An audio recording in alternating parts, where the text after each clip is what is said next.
ఇందులో ఆయిల్ అయితే వేసాను చూసారు కదా. 1 స్పూన్ మినపగుళ్ళు, 2 స్పూన్లు వేస్తున్నానండి మినపగుళ్ళు.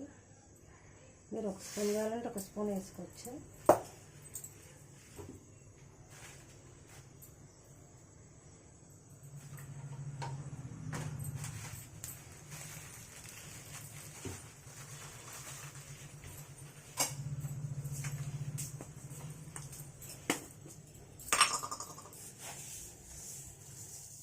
ఒక స్పూన్ ఆవాలు,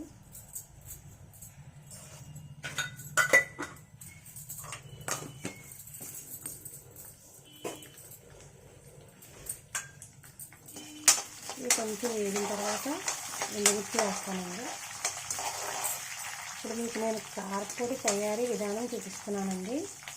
ఇదేంటంటే మనకి ఇడ్లీలో కానీ, దోశలో కానీ, బజ్జీలో కానీ, పునుగుల్లో కానీ ఎందులో వేసుకున్నా కూడా చాలా టేస్టీగా ఉంటుందండి. ఇది కారపొడి.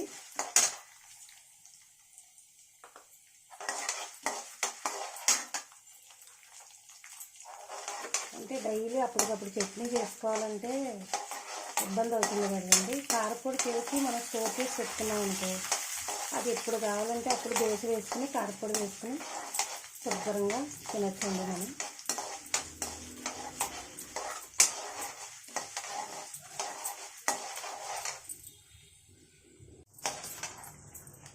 ఎండుమిర్చి మీరు ఎంత అయితే కారం కావాలనుకుంటున్నారో అన్నీ వేసుకోవచ్చండి.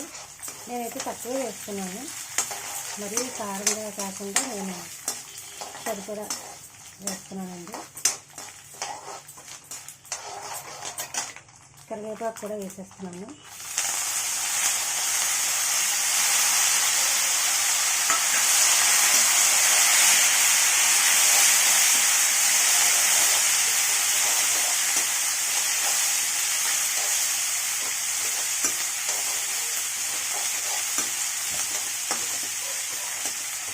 కరివేపాకు ఇంత వేసేనేంటి అనుకుంటున్నారా? కరివేపాకు అంటే ఇష్టం అండి నాకు. ప్రతి దాంట్లోనే కరివేపాకు ఉండాలి. నేను ఏం చేసినా సరే అందులో కరివేపాకు అయితే ఉంటుందండి. కరివేపాకు కంపల్సరీ అండి. కొత్తిమీర వేసిపోయినా కానీ కరివేపాకు వేస్తాను ప్రతి దాంట్లో కూడా నేను.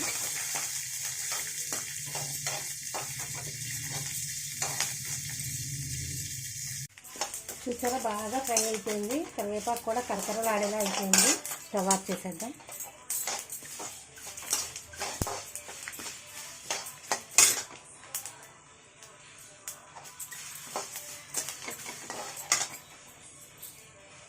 ఒక కప్పు వేపుడు పప్పు వేసానండి ఇందులో. చూసారు కదా, నేను ఒక్కసారి ఇలా తిప్పేసుకుంటే సరిపోతుంది.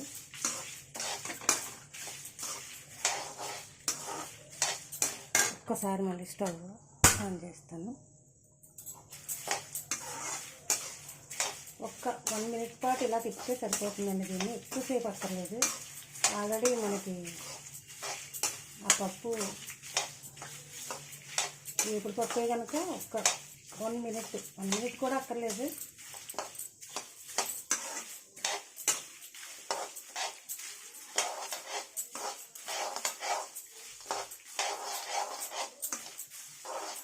చూసారు కదా, బాగా దీన్ని ఫ్రై చేశాను. దీన్ని ఇప్పుడు చల్లారిన తర్వాత మిక్సీ పట్టేసుకుంటే అండి కారపొడి రెడీ అయిపోతుంది. చల్లారిద్దాం. ఇవైతే చల్లారిపోయిందండి. ఇదంతా చల్లారిపోయింది. చల్లగా అయిపోయింది కాబట్టి ఇప్పుడు మనం మిక్సీలో వేసేసుకుని మిక్సీ పెట్టేసుకుందాం దీన్ని.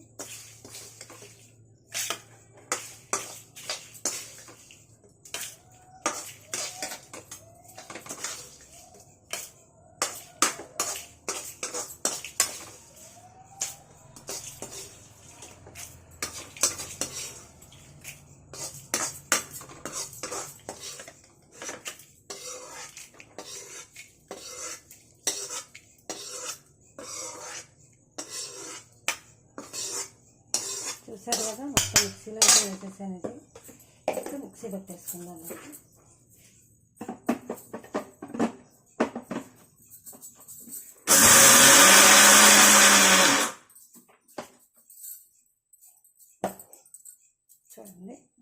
వచ్చింది.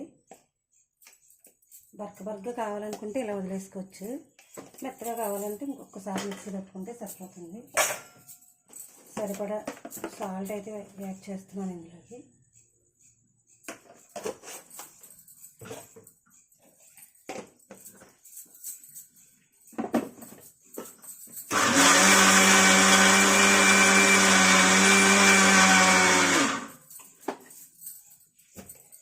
సరే, ఇలా అయితే సరే, కొంచెం మెత్తగా నలగాలి.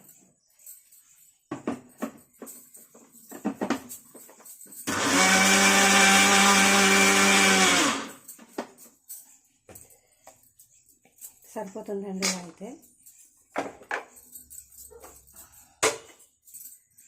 ఇప్పుడు దీన్ని ఏం చేయాలంటే ఒక ఎయిర్ కంటైనర్లోకి అయితే మనం తీసేసుకోవాలి. దీన్ని చూసారు కదా.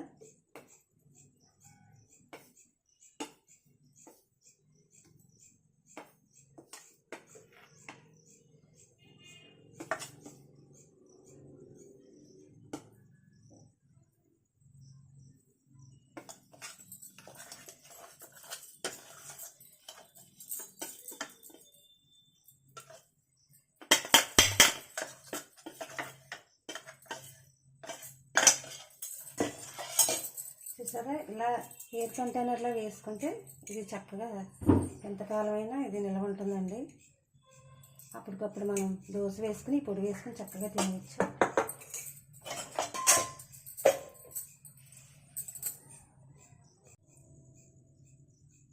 ఇప్పుడు నేను ఈ కారపొడితో పాటు తినడానికి గోధుమ పిండితో దోశ అయితే వేస్తున్నానండి. అంటే అదైతే ఈజీగా అయిపోతుంది కదా.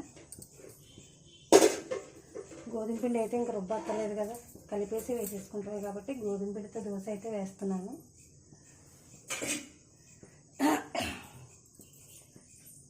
ఇదైతే గోధుమ పిండి అండి. వాటర్ వేసి శుభ్రంగా కలిపేసుకోవటం.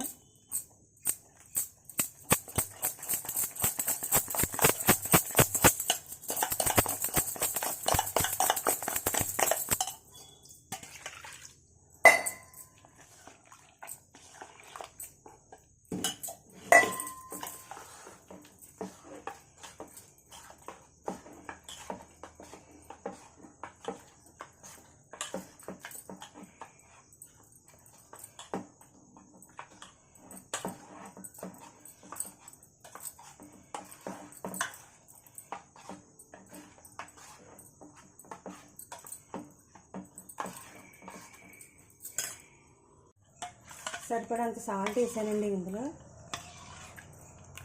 పిండి బాగా కలిసేలాగా కలిపాను చూడండి. ఇప్పుడు దీన్ని మనం దోశ వేసేసుకోవటం. చూస్తున్నారు కదా, చక్కగా దోశ వేసేసుకొని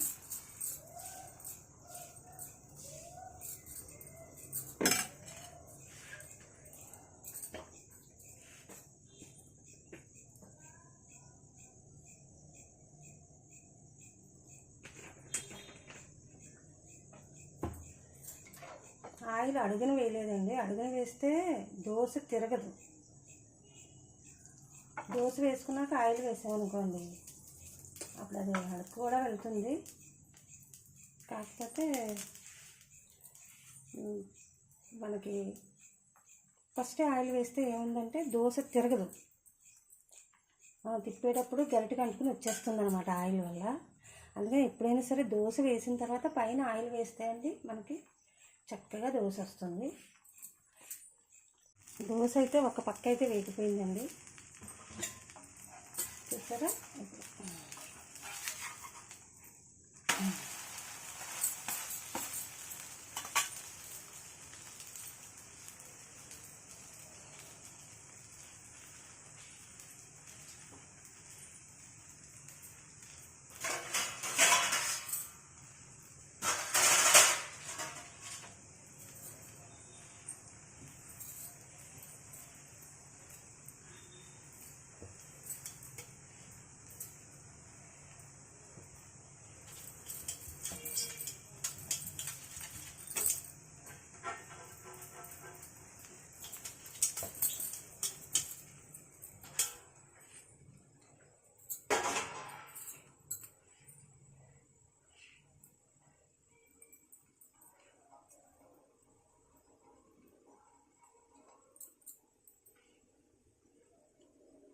దోశ అయితే రెడీ అయిపోయిందండి. సరే ఎంత బాగా వచ్చిందో దోశ, గోధుమ పిండి దోశ.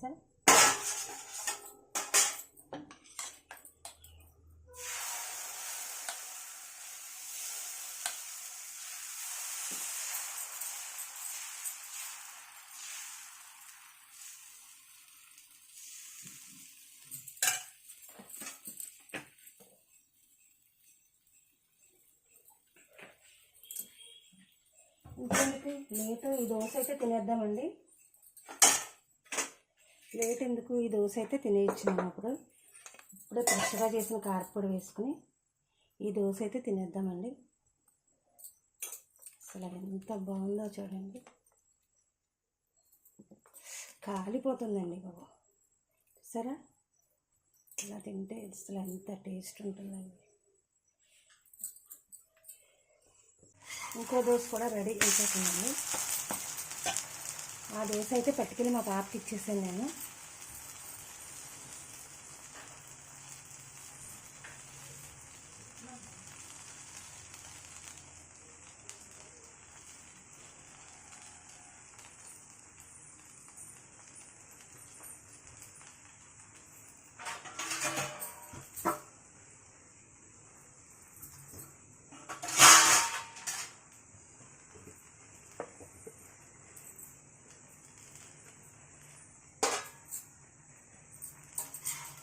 దోశ కూడా రెడీ అయిపోయిందండి.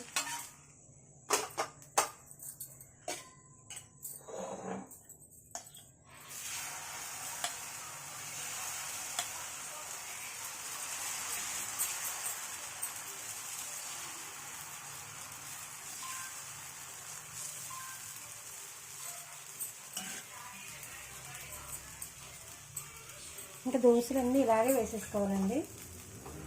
చూసారు కదా, గోధుమ పిండి దోశ విత్ కారపొడి. చూసారు కదా, గోధుమ పిండి దోశ విత్ కారపొడి.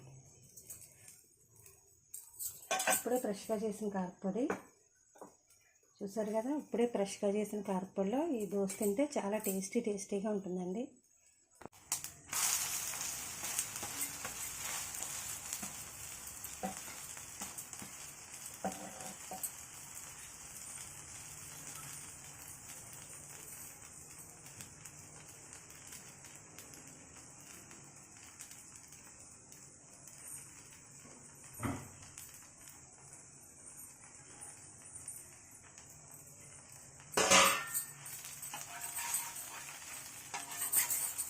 చూసారు కదా, ఎంత ఈజీ అండ్ హెల్దీ ఫుడ్ అన్నమాట ఇది. ఇంకా నేను అట్లే మొత్తం వేస్తే కనుక దోశలన్నీ వేస్ట్ చేపిస్తే వీడియో పెద్దదైపోతుందండి. ఇంకా వీడియో నేను ఆఫ్ చేసేస్తున్నాను.